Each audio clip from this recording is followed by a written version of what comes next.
तो ये बताइए ऐसा कौन सा जीव है जो एक उड़ान में 14 करोड़ मील की दूरी तय करे? ऐसा कोई जीव है क्या?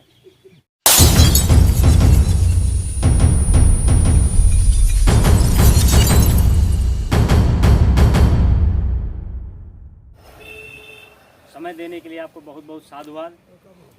सर्वप्रथम मैं आप सबकी ओर से विश्वगुरु तथागत गौतम बुद्ध के चरणों में श्रद्धा सुमन अर्पित करते हुए नमन वंदन करता हूँ। साथ ही इस धम्म को भगवान बुद्ध के उपरांत विश्व में कीर्ति पताका फहराते हुए सबके लिए सुलभ या सब तक संदेश पहुंचाने वाले सम्राट अशोक नमन वंदन करता हूँ। प्रेरणा स्रोत राष्ट्रपिता ज्योतिराव फूले, प्रथम शिक्षिका माता सावित्रीबाई फूले, उनको नमन वंदन करता हूँ। अगली कड़ी में उनके उपरांत विश्व रत्न बाबा साहब के चरणों में शीश झुकाते हुए नमन वंदन करते हुए मैं उपस्थित पूज्य भंते जी लोगों को वंदनाम और आए हुए सभी हमारे अग्रज, मैं सभी को नमो बुद्धाय करते हुए प्रयास करूंगा कम शब्दों में। जैसा कि आज धम्म गोष्ठी है, बड़े हर्ष का विषय है कि पूज्य भंते जी ने अपनी वाणी द्वारा इसका ऐलान किया, खुद घोषणा की थी कि माह का अंतिम रविवार हम लोग यहाँ धम्म चर्चा के लिए बैठा करेंगे। भगवान बुद्ध के विचारों पे जो सूक्ष्म अगर कहा जाए तो एक जीवन क्या जाने कितने जीवन बीत जाएंगे, उनके विचारों को हम लोग पूरी तरह नहीं कह पाएंगे। पहला ही बात उन्होंने बताया धम्म क्या है। जैसा कि भी पूर्व में चर्चाएं हुई, धम्म सबसे पहले बात तो उनके अनुसार धम्म पारलौकिक सत्ता, यानी जो प्रत्यक्ष वर्तमान में है, इससे परे भी कोई सत्ता होती है ईश्वरी या इस प्रकार की, इस पर विश्वास करना धम्म नहीं है, ये अधम्म है। अपना कार्य, जैसा कि हमारे अनुज प्रदीप जी ने बताया, अपना काम स्वयं न करना, आत्मसात न करना, यानी अपने कार्य के लिए दूसरे पर निर्भर रहना अधम्म है, ये धम्म नहीं। सही। अपने कार्य के लिए दूसरे पर निर्भर रहना अधम्म है। यानी हम, अब आप समझ लीजिए, मैं बहुत गहराई पर नहीं जाऊंगा। जैसे किसी भी कार्य के लिए छोटा सा पुट दे रहा हूँ, बच्चा पैदा हुआ, नॉमिनेशन कोई थर्ड पर्सन करेगा। बच्चा जन्म लिया, नेकी घड़ी खराबी घड़ी हम दूसरे पर निर्भर हैं। बच्चे का ब्याह करना है, तिथि के लिए दूसरे पर निर्भर हैं। ब्याह करने कराने के लिए हम किसी दूसरे पर निर्भर हैं। आप आओ हमारा ब्याह करा दो, अरे लड़का हमारा है, लड़की हमारी है, ब्याह दूसरा कौन करा देगा? ये सब चीजों पर मतलब ऐसा करना ये धम्म नहीं, अधम्म। भगवान बुद्ध का सिद्धांत ही है धम्म पर विश्वास करना, अर्थात धम्म के बारे में समझ लीजिए। धम्म में अगर और आप गहराई से जाएंगे तो जैसा जिम्मेदारी की बात आई है, जन्म से लेकर के मृत्यु के बीच में, आपने जन्म लिया, हम सभी ने जन्म लिया, जैसे हमारा जन्म हुआ हमारी जिम्मेदारी की घड़ी का कांटा घूमना चालू हो गया। पुत्र की जिम्मेदारी, पुत्री की जिम्मेदारी, भाई की जिम्मेदारी, बहन की जिम्मेदारी, माता की जिम्मेदारी, पिता की जिम्मेदारी, पड़ोसी की जिम्मेदारी, मानव होने के नाते हमारी जिम्मेदारी, इन सभी जिम्मेदारियों का निष्ठापूर्वक निर्वहन करना धम्म है। और अगर हम निष्ठापूर्वक निर्वहन नहीं करते हैं, धम्म से परे हो, अधर्म हो गया। और हम धर्म की बात करें, खूब चर्चा करें, जैसा कि हमारे भाई ने बताया, हम खूब चर्चा करें और अपने पर लागू न करें। पर उपदेश कुशल बहुतेरे। इसी बात को आगे लेकर के मैं आज आपको थोड़ी सी चर्चा करूंगा संस्कार, क्योंकि इस पर सबसे ज़्यादा हम लोग त्यौहार और संस्कार, इस पर हम दूसरे पर बहुत निर्भर हैं। आज मैं केवल संस्कार पर चर्चा करूंगा। संस्कार तो बहुत हैं, पर कुछ गिने चुने एकाध संस्कार पर चर्चा करूंगा। जैसे ही वैसे तो 16 संस्कार बताए जाते हैं वैदिक व्यवस्था में। अब और व्यवस्था में कितने होते हैं ये मुझको नहीं जानकारी है, मैं इसमें अज्ञानी हूँ। पर मुख्य रूप से जो संस्कार सब पर जो चल के सबसे गुजरते हैं, वो 3 संस्कार ऐसे हैं जिन पर से हर व्यक्ति को होकर गुजरना पड़ता है। पहला जन्म संस्कार है। घर में बच्चे का जन्म होता है और जैसे ही जन्म हुआ संस्कार की व्यवस्था चालू हो गई। छठी होती है, छोटा मोटा कार्यक्रम, वो तो एक अगर चिंतन पर जाएंगे तो हर कार्य का लॉजिक होता है। लॉजिक माने कोई ना कोई कारण होता है। बिना कारण के कोई भी परंपरा, कोई भी रीति रिवाज नहीं बनती। उस समय जिस समय वो कर्म परंपरा चालू हुई है, उस वक्त उसको लागू करने का कोई ना कोई कारण रहा होगा। ऐसे नहीं वो परंपरा चालू हुई। जैसे जन्म होता है, कहते हैं 6 दिन की छठी करना है, 6 दिन 7 दिन। बच्चे को 6 दिन, यानी माँ और बच्चे को क्यों 6 दिन तक बिस्तर से बाहर नहीं निकलने दिया था? आखिर क्यों? हम उसको परंपरा रीति रिवाज बनाकर बैठ गए। अरे दिमाग लगाइए, थोड़ा सा बुद्धि लगाइए।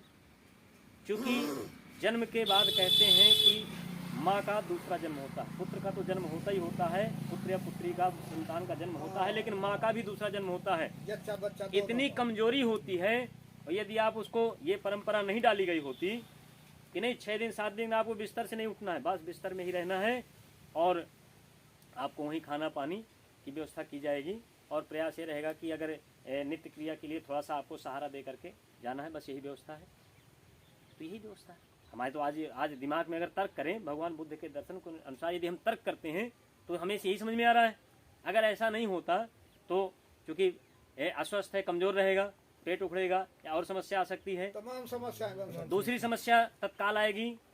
क्योंकि बच्चा जैसे ही पेट से बाहर आता है तो वो केवल खुशबू से, माँ की देह को खुशबू से पहचानता है। हो सकता है उसके संज्ञान न हो, तो अगर शरीर के साथ वो जुड़ा रहता है, भाई अंदर तो 9 माह जुड़ा रहा, लेकिन बाहर भी तो जितना नज़दीक हो सके उसके पास रहेगा तो वो ज़्यादा सुरक्षित महसूस करता है। आज भी बच्चा जब तक अपने पैरों में चलने नहीं लगता है बाहर, तो या बहुत दिनों के बाद तक भी माँ के गोद में, माँ के अंचल में ही सबसे ज़्यादा सुरक्षित महसूस करता है। ये सब परंपराएं हैं। तो मैं ज़्यादा बहक गया। पहला संस्कार हम जब करते हैं, मुंडन संस्कार करते हैं। हम लोग कहते होगी कोई कार्यक्रम, अरे भाई मुंडन संस्कार प्रथम दृष्टया भगवान बुद्ध की शरण में देना होता है। प्रथम जैसे ही बच्चे का जन्म हुआ, हम उस बच्चे को भगवान बुद्ध की शरण में ले जाते हैं। हम कहते हैं यार हमारे तो भगवान, हमारे तो दूसरे हैं। ऐसा कौन सा व्यक्ति है जिसको बच्चे को जन्म होने के बाद मुंडन संस्कार नहीं करते हैं? और मुंडन संस्कार में वही परंपरा निभाई जाती है। पहले एक दिन पहले घर में माई पीसी जाती हैं, यानी उस पूजा के लिए अन्न पीसा जाता है। इसके बाद अगले दिन एक अंदर छुप करके एक दीवार में कोई मूर्ति बनाई जाती है, कोई चित्र बनाया जाता है। कहते हैं देवाने बाबा। कभी आप समझिए देवाने बाबा है कौन? देवाने बाबा माने अगुआ देवान। अरे दिमाग लगाइए, हमारे पूर्वजों में, हमारे वंशजों में अगुआ कौन है? हमारा अगुआ देवान, यानी हमारा आगे चलने वाला, हमारा मार्गदर्शक कौन है? तो प्रथम दृष्टया भगवान बुद्ध से आगे कोई नहीं, क्योंकि विश्व गुरु हुए हैं। लेकिन वो सबसे पहले, और इतिहास पर अगर जाएंगे तो हमारा जैसा इतिहास, चक्रवर्ती सम्राट महान अशोक और विश्व गुरु, यानी सब कुछ हम ही हैं।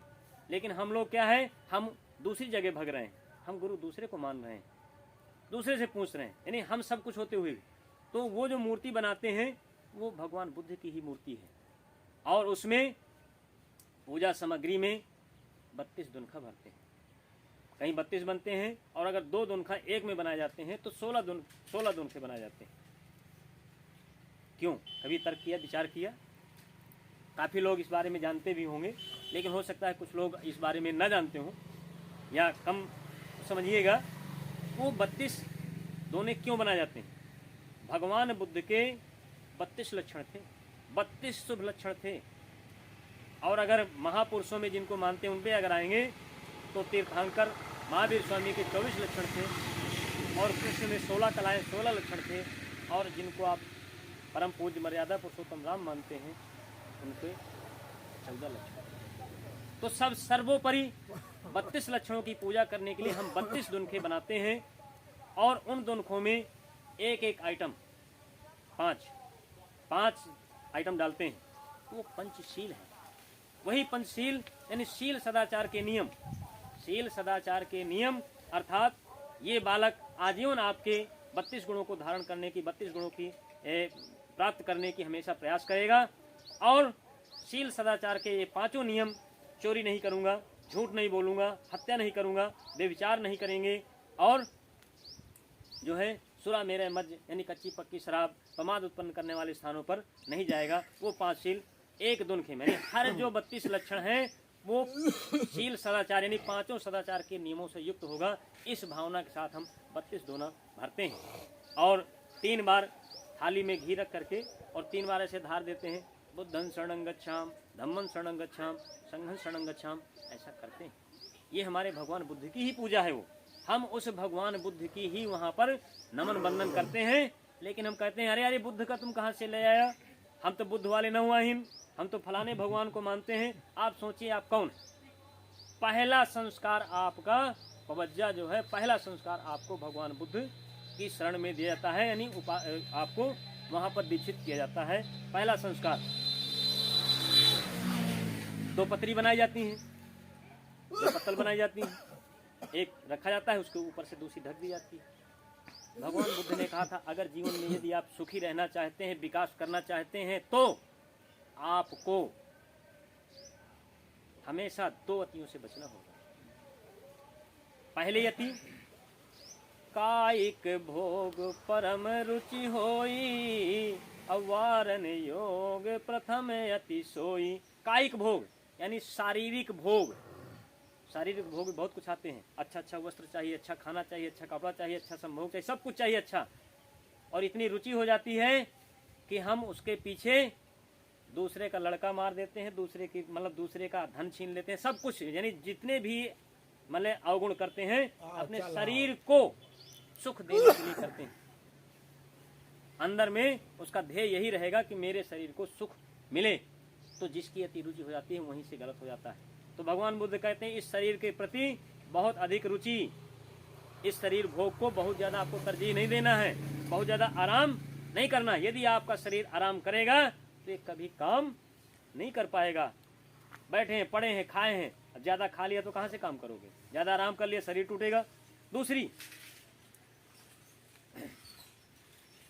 इस शरीर को अगर कायिक कष्ट या कारण सहाई, अवारन योग अपरयति हाई। इस शरीर को अधिक कष्ट दोगे यानी भूखे रहोगे, उपासे रहोगे, परे परे परिक्रमा लगाओगे तो इस शरीर बिगड़ जाएगा, आपको काम नहीं करेगा। तो यदि आप सुखी रहना चाहते हैं, विकास करना चाहते हैं, तो इन 2 अतियों से बचना होगा, बच के रहे। तो वो पत्तल जो हम भरते हैं, पूजा संस्कार की बात कर रहा था, वो पत्तल में जो वहाँ पत्री का जो रोल आता है वो इस बात का प्रतीक है कि ये बालक, ये बालिका जो ये रहेगा, ये हमेशा 2 अतियों से बच करके रहेगा। आपके 32 लक्षणों को प्राप्त करने के लिए उनकी हमेशा अपने में धारण करने की हमेशा कोशिश करेगा। और प्रत्येक लक्षण, प्रत्येक 32 लक्षण में से प्रत्येक लक्षण को शील सदाचार संपन्न यानी 5 मनुष्यता के 5 नियमों को धारण करते हुए करेगा। ये हम भगवान बुद्ध की पूजा करते हैं। अगर अब आप जो है आते हैं विवाह संस्कार, दूसरा संस्कार विवाह संस्कार होता है। विवाह अब देखिए पूज्य भंते जी बैठे हैं, सब मुंडे हैं तो मुंडन कर देते हैं। ये चुंदई तो बाद में रखाई जाने लगी, चुंदई इसलिए रखाई जाने लगी है। एक समय ऐसा आया था, एक समय ऐसा आया था अगर पता चल जाए कि ये बौद्धिस्ट है, ये बुद्धानुयायी है या मूल निवासी है, तो गर्दन काट के ले जाई जाती थी और उसका पारितोषिक के रूप में उसको 100 स्वर्ण मुद्राएं राजा देता था। ऐसी व्यवस्था थी। साकेत का राजा प्रसन्न जो है यही आपका जो पुष्यमित्र शुंग जो है, पुष्यमित्र शुंग, उसने हमारे 10वें राजा बृहदत्त मौर्य की हत्या करके और ऐलान कर दिया कि जो कोई भी एक बौद्धिस्ट का सिर लाएगा, एक बौद्ध भिक्षु का सिर लाएगा, उसको 100 सोने की मुद्रा दी जाएंगी। और हमारे आपके गर्दन काट काट करके वहाँ ले जाए जाते थे और उसके बदले में 100 सोने की मुद्राएं पाते थे। यही वजह है। आप लोगों के मन में प्रश्न भी उठता होगा कि आखिर ये भगवान बुद्ध की अगर पूजा है तो हम बाहर क्यों नहीं करते? तो बाहर इसलिए नहीं करते कि अगर बाहर पता चल जाएगा कि ये बौद्धिस्ट है, चूंकि अपना कार्यक्रम कर रहे हैं, अगर ये बौद्धिस्ट है तो हमारी कहूँ गर्दन न काट ली जाए। और चुंदई इसलिए रखाने लगे कि भैया झालारा साहब तीन है अध्याखा हम, क्योंकि चुंदई जो होती है, एंटीना जो होता है, ये वैदिकता की निशानी है, ये वैदिक धर्म की निशानी है। तो देखिए हम आपका धर्म स्वीकार किए हैं, हम बच्चे की झालरा साफ किए, काम अपना कर रहे हैं, लेकिन बचने के लिए हमने चुंदई रखना शुरू कर दिया। और बचने के लिए हमने घर के सबसे कोने में, सबसे अंदर वाले कोठरा में उनकी मूर्ति बनाकर चुप्पा पूजा करते हैं। और यही वजह है कि वहाँ पर केवल भाई जाता है। भाई का मतलब केवल सग भाईचार, औरतें नहीं जाती, दामाद नहीं जाता, जाता है, औरतें नहीं जाता, मामा फूफा नहीं जाते। क्यों? क्योंकि एक समय था जबरदस्ती हमारी लड़कियों को छीन करके ब्याह कर लेते थे, हमारा बहनों ही फूफा बन जाता था, और जबरदस्ती अपनी लड़की की शादी करके हमारा जो है रिश्तेदार बन जाता था। तो कोई भी अदर कोई रिश्तेदार वहाँ नहीं पहुँचेगा, केवल हमारा भाई ही पहुँचेगा। इस वजह से हम अंदर घुस करके पूजा करते हैं। ये आपका माई व्यवस्था जो आपकी भगवान बुद्ध की ही पूजा करते हैं। हम बौद्धिस्ट हैं, हम बौद्धिस्ट हैं और शुरू से। लेकिन लोग कह देते हैं हम बुद्ध वाले नहीं हैं, तमाम प्रश्न आते हैं, पर उनको जानकारी रखनी चाहिए। मैंने पिछली बात में ये कही थी, हमें अपने इतिहास के बारे में जानना चाहिए। हाँ, बोला बोला बोला। हमें अपने इतिहास के बारे में जानना चाहिए, लेकिन इसका मतलब ये नहीं कि जान करके हम किसी से लड़ाई शुरू कर दें। तब वो साथ ऐसा कीने हैं, तो अभी चूंकि अभी वो समय नहीं है। मुझे चंद्रगुप्त के इतिहास के बारे में भी थोड़ा सा याद है, जानकारी टीवी सीरियल वगैरह से देखने को मिली। क्योंकि चंद्रगुप्त बार बार धनानंद को मारने के लिए दौड़ता है, लेकिन चाणक्य उसको बार बार रोकते हैं, अभी तुम उसके लिए परिपक्व नहीं हो, पूरी जानकारी नहीं है आपको, उसके बारे में पूरी जानकारी जुटाओ, अपना युद्ध स्वयं चुनो। अर्थात कहने का मतलब आप अपने बारे में पूरी जानकारी जुटाएं, इसके बाद अपने विचार क्रांति को फैलाएं। ये विचार क्रांतियां हैं, विचार क्रांति को फैलाएं और फिर एक साथ संगठित होकर के आगे आने वाले समय में सब होगा। बशर्ते अगर हम उतावलेपन में कहीं नहीं ऐसा तुम किया था और हम लड़ने लगे, बात होती ना कि ब्राह्मण हमारा दुश्मन है, तो जब उन्हें ब्राह्मण मिला तो शुरू कर दिया, तो तुम हो जेल चले जाओ, मतलब अपना विनाश। तो विनाश नहीं करना। इस समय एक समय था लड़ाई तीर तलवार भाले की थी, दूसरा समय आया लड़ाई बंदूक की थी, अगला समय आया एटम बम परमाणु बम की थी। आज लड़ाई इन सब की नहीं, आज लड़ाई विचार की।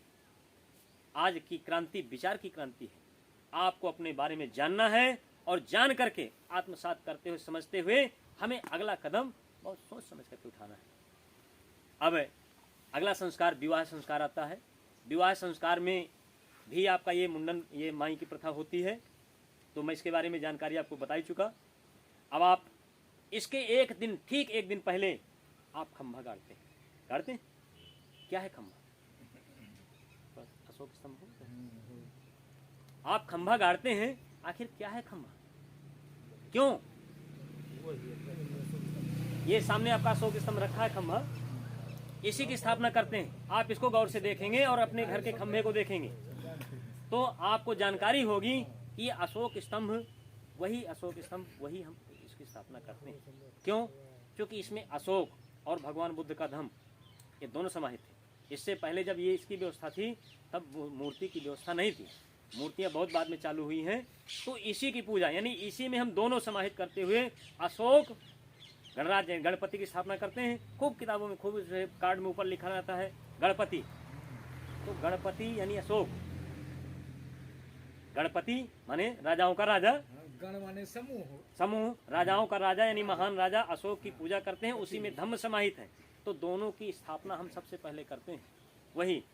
और वहां भी आप देखते हैं कि स्थापना करने के उपरांत छानी कांसे की ही बनती है। क्यों? बहुत से ऐसे धनाढ़ व्यक्ति हैं कि छानी सोने की बना देंगे, लेकिन कांसे की ही बनाई जाती है। क्यों? क्योंकि भगवान बुद्ध को जब बोधि प्राप्त हुई थी तो कांसे का ही आसन था और कांसे की ही छानी बनाई गई थी। उनको लड़े थे लड़ाई कुमार मार से दुखियों के लाने, तो वो लड़ाई लड़ी थी कांसा के आसन में बैठ करके, मारा यानी बुरे विचारों पर अपनी विजय प्राप्त किया था, बोधि प्राप्त किया था। वो विरोध उसी के स्वरूप हम उनकी स्थापना करते हैं और छानी कांसा की ही बनाते हैं। ये विवाह संस्कार में हम मुख्य रूप से व्यवस्था करते हैं। और जो मुख्य विवाह हमारा था भगवान बुद्ध के दर्शन के समय या उस समय हम लोगों का जो विवाह संस्कार प्रचलित था वो केवल एक ही विवाह था जो आज हमारी माताएं बहनें कराती हैं। क्षमा कीजिएगा, समझिएगा पहले का उस विवाह को हमारी माताएं बहनें कराती हैं। हम आप लोग चूतिया की तरह रात भर बैठे बैठे ऐसी तैसी कराते हैं, पैसा लूटते हैं, लुटाते हैं और पैलगी करते हैं। वो विवाह मात्र हमारी माताएं बहनें कराती हैं। वो कौन सा विवाह है? वही जो 3 तरह, लड़का लड़की दोनों जाते हैं कहाँ? वहीं जो भगवान बुद्ध की मूर्ति बनी है अंदर, और एक बाती लड़का का प्रतीक, एक बाती लड़की का प्रतीक, और एक शब्द में, एक ही शब्द में बेटा इसको एक कर दो। और वहाँ पर सब लोग निवेदन करते हैं, भगवान ये बच्चे आपके एक साथ रहना चाहते हैं, इनको आशीर्वाद दो। बस हो गया विवाह संपन्न। विवाह भी एक ऐसी बात है, विवाह भी अगर बात करेंगे तो विवाह तमाम प्रकार की भ्रांतियाँ फैली हैं। 2 परिवारों का मेल है, 2 दिलों का मेल है। अरे भाई बाबूजी का हमारा दिल खूब मिला है तो क्या विवाह हो गया क्या है? आपका हमारा परिवार खूब एक दूसरे से मिलजुल कर रहते हैं, अगल बगल रहते हैं, तो क्या विवाह हुआ का? ये सभी परिभाषाएं आप खुद तर्क करिए, हम नहीं कहते, खुद तर्क करिए। तो इन तर्कों पर अगर आप जाएंगे तो विवाह की सर्वसुलभ परिभाषा पाएगी। विवाह एक युवा लड़का लड़की, यानी एक युवा लड़का एक युवा लड़की को एक साथ रहने के लिए माता पिता परिवार के लोगों की अनुमति है। माता पिता और परिवार समुदाय के लोगों की अनुमति है। तो वहाँ पर सब लोग अनुमति दे दिए और वहीं सबके समक्ष बैठ करके भगवान ये एक साथ रहना चाहते हैं, आशीर्वाद दो। केवल वो विवाह है, बाकी विवाह हमारे लिए मिथ्या है।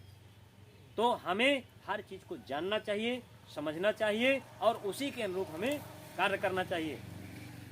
अब अंतिम की बात आती है, तो अंतिम में भी 60 में करेंगे, उसका भी देखिए मुंडन करते हैं, जैसे पूज्य भंते जी लोगों का मुंडन है। और वहाँ भी आप कांसा में लिटा करके उसका जो है स्नान कराते हैं, और कांसा में ही लिटा करके और कांसा के द्वारा ही अग्नि दाह करके उसको करते हैं। और वही बुद्धं शरणं गच्छामि, धम्मं शरणं गच्छामि, अर्थात इसने अपने जीवन में जो भी किया हो उसका जो भी है इसको आप अपनी शरण में लीजिए। और ये वही तीनों संस्कार हमारे बुद्ध रीति रिवाज के अनुसार ही होते हैं। तो हमें इन चीज़ों को समझना चाहिए, इन चीज़ों को हमें समझना चाहिए कि हम क्या कर रहे हैं और कैसे करना चाहिए, तभी तो होगा। भाई भगवान बुद्ध का दर्शन तर्क का दर्शन है। जैसे छोटा सा उदाहरण बताएं, हम तर्क की बात आती है, अब तर्क नहीं करते। खूब कथाएं प्रचलित हैं, खूब कथाएं प्रचलित हैं कि कृष्ण की गेंद यमुना में गिरी और सीधे नीचे की गई। अब तर्क करिएगा, क्या ऐसी कोई गेंद होती है जो पानी में डूब जाए? आप लोग दिमाग लगाइएगा, आप लोग दिमाग लगाइए, क्या ऐसी कोई गेंद होती है क्या जो पानी में डूब जाए? होती है? बिल्कुल। अगर लोहे की गेंद है या मिट्टी की गेंद है, स्वाभाविक है उससे खेला नहीं जाएगा। अगर खेलने वाली गेंद है तो रबर की होगी या कपड़े की होगी। तो कपड़े की गेंद हो कितना भी गीली हो जाए लेकिन ऊपर ही रहेगी, पानी में नीचे नहीं जाएगी। और रबर की गेंद है तो उसका तो कोई पूछना नहीं है। रबर की गेंद चाहे जितनी ठोस हो पानी के अंदर डूब नहीं सकती है, वो ऊपर ही। तर्क नहीं लगाना, तर्क लगाना अभी तर्क ही की बात है। हम कहते हैं, खूब पढ़ते हैं, एक समय रवि भक्ष लियो, तब बाल समय रवि भक्ष लियो। बचपन के समय में रवि को खा लिया, सूर्य को खा लिया। अब आप तर्क करिएगा, थोड़ा सा दिमाग लगाइएगा। मैं बहुत ज्यादा समय नहीं लूंगा। ठीक है बताओ आपने। छोटी सी बात, आप दिमाग लगाइए। पृथ्वी का तापमान, पहले तो अपना शरीर का, मनुष्य का सामान्य ताप कितना होता है?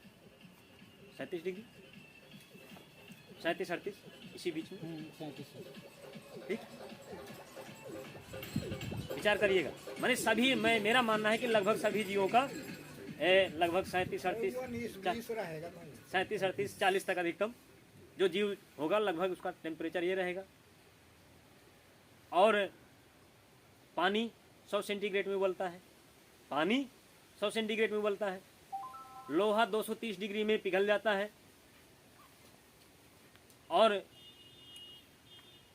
लावा जो होता है 1100 डिग्री, यानी जो आपका धरती से वो निकलता है, लावा निकलता है ज्वालामुखी का, वो 1100 डिग्री होता है। सूर्य का तापमान 6000 डिग्री सेल्सियस है, खूब सब बच्चे पढ़ते हैं। अब आप सोचिए 37 डिग्री तापमान की क्षमता रखने वाला जीव 6000 डिग्री सेल्सियस तापमान के गोले को कैसे खा सकता है? जबकि विज्ञान में खूब पढ़ा गया, कहा गया कि सूर्य के मतलब कितने हजार करोड़ मील दूरी पर जब कोई वस्तु, कोई व्यक्ति वस्तु कोई जाती है तो धुआं हो जाती है। इतनी दूरी में, नज़दीक तो छोड़ दीजिए, इतने नज़दीक पहुंच जाए तो वो धुआं हो जाएगी बिल्कुल, मतलब बिल्कुल फुस धुआं, मतलब कुछ बचना ही नहीं करेगा भाई। कहाँ 6000, 1100 का लावा देखिए, सब चीज़ पानी हो जाती है 1100 डिग्री में। दिमाग लगाने की बात है। अब अगर मोटाई लंबाई चौड़ाई में आ जाइए, पृथ्वी से 14 अरब मील दूरी है सूर्य। 14 अरब करोड़ 14 करोड़ है, 14 करोड़ से थोड़ा कम है, जो भी है, हमें तो जानकारी 14, ठीक है 14 करोड़ भी मान लो। तो ये बताइए ऐसा कौन सा जीव है जो एक उड़ान में 14 करोड़ मील की दूरी तय करे? ऐसा कोई जीव है क्या? बीच में बिना कुछ खाए पी इतना भी कैसे उड़ जाएगा वो? इतनी दूर से तर्क करिए, दिमाग करिए। फिर बंदरों को ये पंख इनके कब लगे थे और कब झड़ गए, हमें यही पता नहीं चलता। भाई उड़ते थे, इनके कब पंख झड़ गए? दिमाग लगाइएगा थोड़ा। अब आकार में आएंगे, पृथ्वी से 16,000 गुना बड़ा है सूर्य। पृथ्वी से 16,000 गुना बड़ा है सूर्य। ऐसा पढ़ने को मिला